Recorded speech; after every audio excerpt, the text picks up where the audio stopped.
Well, here's a clip for after the install of the DDM Pros and the middle of the line Saber LEDs. I wish I could be like some reviewers where they're driving through their town that it's kind of half lit, so you got at least some darkness and you see a bunch of street signs and houses, and you can see really how much is being kind of shined out there, but I don't really have that option. So there's the low beam with the fogs. The fogs stay on all the time.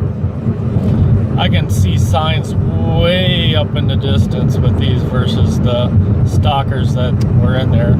Actually, I shouldn't even call them stalkers. They were the Silver Stars, which in my opinion, not worth the money at all. But this is with the high beams on. High beams, low beams, and fogs. I'm probably going to replace the fogs with that $60-some DDMs. Not the Pro lines, but I wish I remember what if it's just a Saber and then maybe it's a Saber Pro, but they had the links. That was the first person to actually flash me, but of course we're coming around a corner, so it's going to, of course, shine right at you. But I've gone by lots of traffic, and I'm surprised that up until that last car, I haven't been flashed at all. Well, these things are bright. What actually ended up happening, I put the Pros, DDM Pro, or the Saber Pros, in the high beams. I figured I was going to put those 8,000 lumen ones in the low beams and then put the 6,000 lumen ones in the high beams. But after actually screwing up on the driver's side, I actually accidentally flipped them around and realized it, and then I kept them that way and put how I was going to do it in the passenger side and lit it up, and actually realized I seem to get better reflection with those 8,000 lumen Pros in the high beams, and the regular Sabers, there are 6,000 lumens in the low beams. I found that to be a little odd, and I wouldn't say that probably goes for every car or vehicle, but for this Malibu, that's what ended up happening. Like I said, in the past I've had the DDM HIDs, 35 and 55 watters, and beyond happy usually with those. It's just the fact that once in a great while I'd have to pull the headlights because something happened, you know, after many years, you know, the ballasts do go, and at least there's a lifetime warranty. But the unfortunate part with this stupid Malibu is you gotta peel that bumper off versus popping the hood and popping the lights out. This stupid thing takes you way too long just to check your lights or fiddle F around to make things work. So that's why I ended up, or chose to go with spending the money and going with the LEDs and hoping that they technically should outlast the car, and hopefully I won't have any problems. Like I was shown before though, I mean, it's kind of sucked where I did have to do some modifications. So if you're one of those that can't figure things out or think that plug and play is all you can do, then I guess LEDs on a Malibu are not for you, at least the 08 to 13 or whatever style. I forget generation this is, but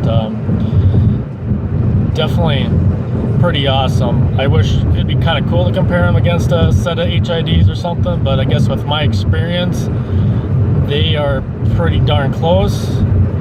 It's just kind of hard being it is a different car and don't know how HIDs would actually looked in this car.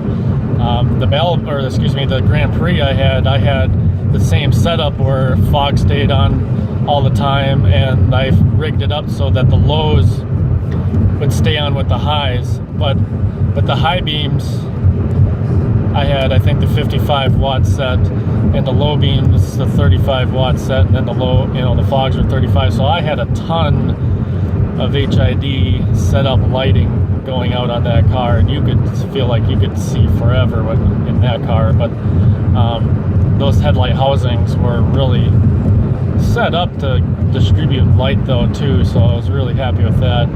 I could tell though with the Malibu here, even with regular bulbs in it, it just seemed like they don't really put the light really where I wanted it. I mean, it was out there, but it didn't seem like it projected it too far. So usually that's the argument with the LEDs, that it doesn't shoot the light out there, but I can tell you, I can see stuff way the heck up there, and you put on the brights and you're seeing a ton up close, plus it's making those far off signs even brighter yet. So really happy. I was kind of waiting to see if I did throw it out there like a little, you can fit a 22-inch curved LED light bar on the bottom of the grill to really shine up. And if you're wondering why, because I live in rural areas of south central Minnesota where you need to see every critter that's jumping out on you. I mean, I think this would suffice, but I wouldn't mind even having a little more ditch illumination off to the sides. But this is definitely way better. This is pretty awesome. Better than what was in here before. So again, there's lows and fogs, high lows and fogs.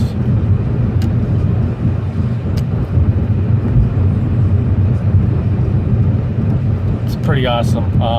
Definitely a fan of DDM tuning, and now always a fan of their HIDs, now definitely a fan of their LEDs, and I think I'll be definitely getting a set for now my other vehicle that has desperately needed a headlight upgrade. It doesn't do a too bad job, but definitely needs some more lumen output. So we'll leave you with that. If you got any questions or concerns, post them below and we'll try to get back to you. Thank you.